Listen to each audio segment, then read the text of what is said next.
أعوذ بالله من الشيطان الرجيم بسم الله الرحمن الرحيم أحييكم بتحية الإسلام السلام عليكم ورحمة الله وبركاته إن الحمد لله نحمده ونستعينه ونستغفره ونعوذ بالله من شرور أنفسنا ومن سيئات أعمالنا ما يهدي الله فلا مضل له ومن يضلله فلن تجد له وليا مرشدا أشهد أن لا إله إلا الله وحده لا شريك له وأشهد أن محمدا عبده ورسوله لا نبي بعد أما بعد رب اشرح لي صدري ويسر لي أمري واحلل عقدة من لساني يفقه قولي اللهم علمنا ما ينفعنا وارزقنا علوما تنفعنا في الدين والدنيا والآخرة اللهم زدنا علما وارزقنا فهما.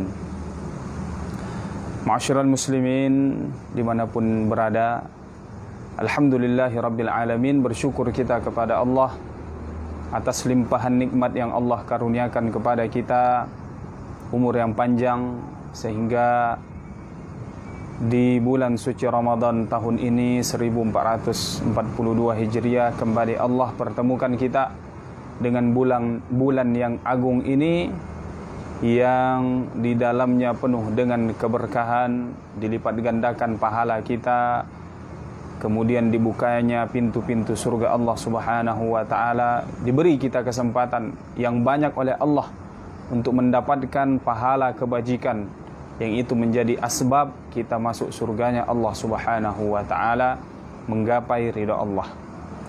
Kemudian bersalawat kepada Rasulullah sallallahu alaihi wasallam dengan melafazkan Allahumma salli ala sayyidina Muhammad wa ala ali sayyidina Muhammad. Assalamu alayka ya Rasulullah.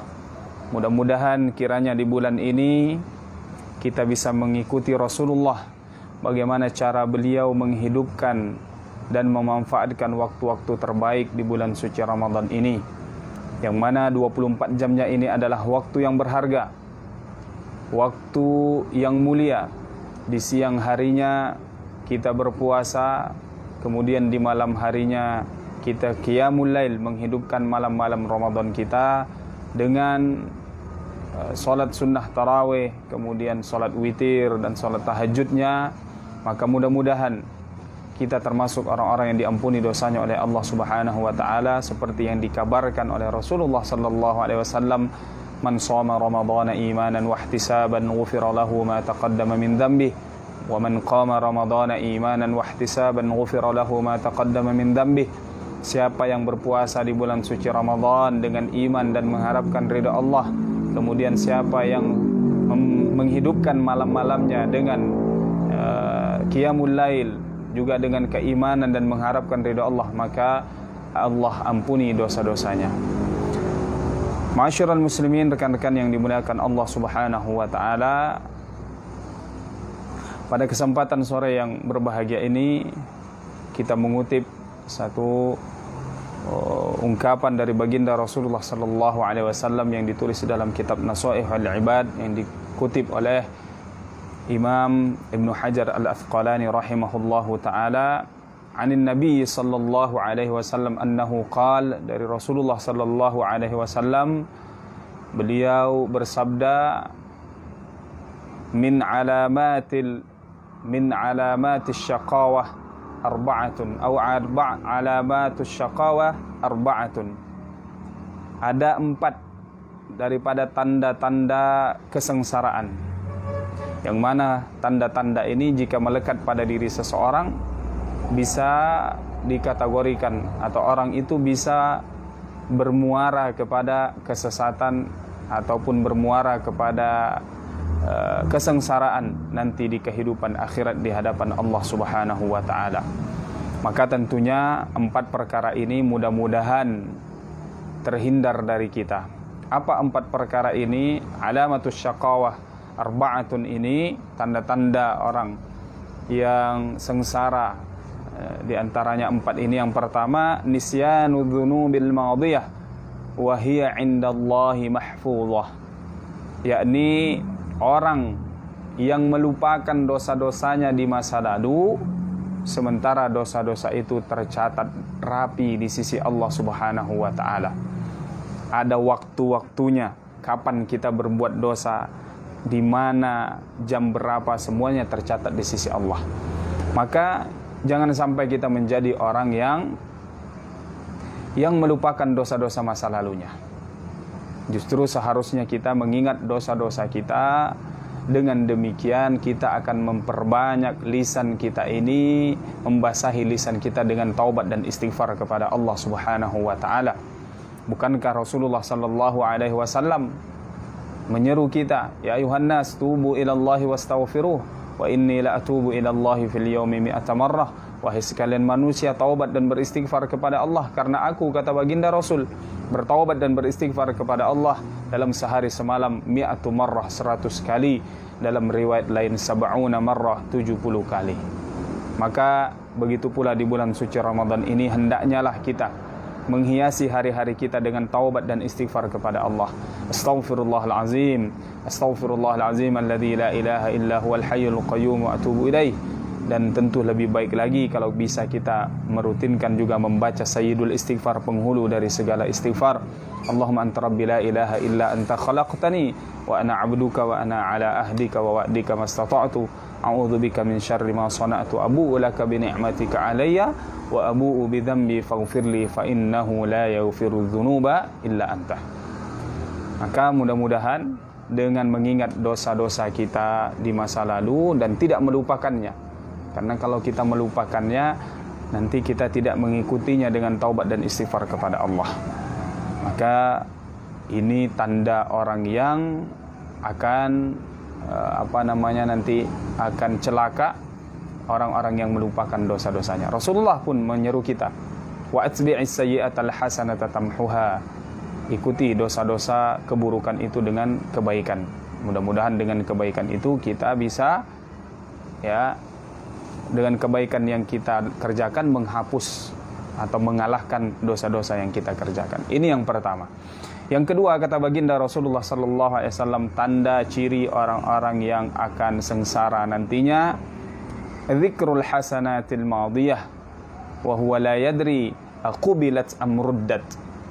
Orang yang selalu mengingat kebaikan-kebaikannya di masa lalu, sementara dia tidak yakin, tidak ada yang menjamin apakah kebaikannya itu diterima atau malah sebaliknya ditolak oleh Allah Subhanahu wa taala. Maka kita ini haruslah senantiasa bersuudzon kepada diri kita, berburuk sangka kepada diri kita. Jangan-jangan salat yang kita kerjakan tadi tidak ikhlas karena Allah. Jangan-jangan sedekah yang kita keluarkan juga bukan mengharapkan ridha Allah, tapi hanya mengharapkan pujian, hanya ingin dilihat oleh orang lain. Maka kita kalau hanya mengingat-ingat kebaikan kita, tidak akan memotivasi kita untuk terus menambah amal kebajikan. Kalau kita menganggap diri kita ini selalu kurang dalam berbuat kebajikan, berarti kita akan melupakan kebaikan-kebaikan masa lalu, maka kita akan berbuat kebajikan yang lebih banyak lagi. Maka orang-orang di antara ciri orang-orang yang akan sengsara nanti di akhirat, yang mengingat-ingat kebaikan masa lalunya. Karena kalau mengingat kebaikan masa lalu, dia kira sudah banyak kebaikan yang dilakukannya. Padahal baru sedikit kebaikan yang kita perbuat kalau kita bandingkan dengan orang-orang soleh terdahulu, para sahabat, para tabi'in, para tabi'in. Kita ini bukan apa-apa dibanding mereka dari sisi amalannya. Maka jangan sampai kita mengingat-ingat kebaikan kita masa lalu. Namun yang harus kita ingat, kebaikan orang lain kepada kita. Kebaikan kita kepada orang lain lupakan. Kebaikan kita atau ketaatan yang kita kerjakan juga lupakan. Karena dengan begitu, dengan melupakan itu, kita akan menganggap diri kita ini belum berbuat apa-apa. Yang ketiga, ciri-ciri orang yang akan sengsara nanti di akhirat adalah orang yang wa nazaruhu ila man fawqahu fid dunya. Orang yang selalu melihat orang lain yang lebih daripada dia dari sisi perkara-perkara urusan duniawi, dari sisi harta, jabatan. Nah, orang yang selalu melihat orang lain yang lebih daripada dia dari sisi kedudukan duniawi, maka orang ini pasti akan susah untuk bersyukur kepada Allah. Karena yang dilihat selalu kurang. Dia sudah punya mobil, lihat orang yang punya pesawat. Melihat orang yang punya pesawat, dia lihat orang yang punya pulau, dan seterusnya. Maka orang seperti ini akan susah bersyukur kepada Allah. Maka tentu sebaliknya, orang yang akan bahagia adalah orang yang melihat kepada orang yang lebih sedikit darinya dalam sisi perkara-perkara duniawi. Selanjutnya yang terakhir, yang keempat, wa nazruhu ila man dunahu fid din. Orang yang akan celaka nanti di antara tanda-tandanya, orang yang selalu melihat orang yang lebih rendah darinya dari sisi akhirat atau dari sisi agama. Maksudnya apa? Dia melihat orang yang lebih tidak taat dari dia. Kita sudah biasa sholat 5 waktu, tak pernah kita tinggalkan. Kita lihat orang yang masih bolong-bolong sholatnya, maka itu tidak akan memberikan motivasi bagi kita untuk berbuat yang lebih baik lagi. Justru dalam perkara agama, perkara akhirat, kita harusnya melihat ke orang yang lebih taat daripada kita. Kita sudah sholat 5 waktu, tidak pernah kita tinggal, maka kita lihat, ada orang yang sholatnya selalu tepat waktu, di awal waktu, berjamaah ke masjid. Seperti itu harusnya. Kita sudah berinfak, rajin berinfak misalnya, kita lihat orang yang lebih daripada kita. Kemudian kita sudah rajin tilawah 1 hari 1 juz, ternyata ada orang yang 1 hari 2 juz dan 3 juz dan seterusnya. Maka itu yang bisa membawa orang kepada kehancuran ataupun kesengsaraan. Orang yang melihat dalam urusan ukhrawi atau dalam urusan agama melihat yang lebih rendah daripada dia. Maka tentunya 4 tanda-tanda orang yang sengsara ini menjadi tanda-tanda orang bahagia adalah kebalikannya. Tanda orang sengsara tadi, yang pertama disebutkan melupakan dosa-dosa masa lalu. Maka menjadi ciri orang yang bahagia selalu mengingat dosa-dosa masa lalu. Yang kedua, ciri orang yang sengsara adalah mengingat kebaikan masa lalu, sementara dia tidak yakin apakah diterima atau ditolak. Maka yang menjadi ciri orang yang bahagia melupakan kebaikan masa lalu, menganggap dia mungkin tidak diterima oleh Allah, maka dia akan terus berbuat lagi kebaikan, tidak ada putusnya sampai dia meninggal dunia. Yang ketiga, ciri orang yang sengsara melihat kepada orang yang lebih daripada dia dalam perkara-perkara duniawi. Maka ada ungkapan yang mengatakan, kalau ada orang mengajak kita berlomba mendapatkan dunia, biar dia jadi pemenangnya. Tapi kalau ada orang berlomba mengajak kita mendapatkan akhirat, mendapatkan surga Allah, jadilah kita pemenangnya. Maka jangan melihat kepada orang yang lebih dari kita dari perkara-perkara dunia, tetapi lihat kepada orang yang lebih rendah dari kita dari perkara dunia. Dengan demikian kita akan bersyukur. Yang terakhir, ciri orang yang sengsara melihat kepada orang yang lebih rendah daripada dia dalam perkara dunia, ke perkara agama atau perkara akhirat. Artinya dia melihat orang yang lebih tidak taat dari dia. Tentu ciri orang yang bahagia nanti melihat kepada orang yang lebih daripada dia dalam perkara agama dan dalam perkara ukhrawi.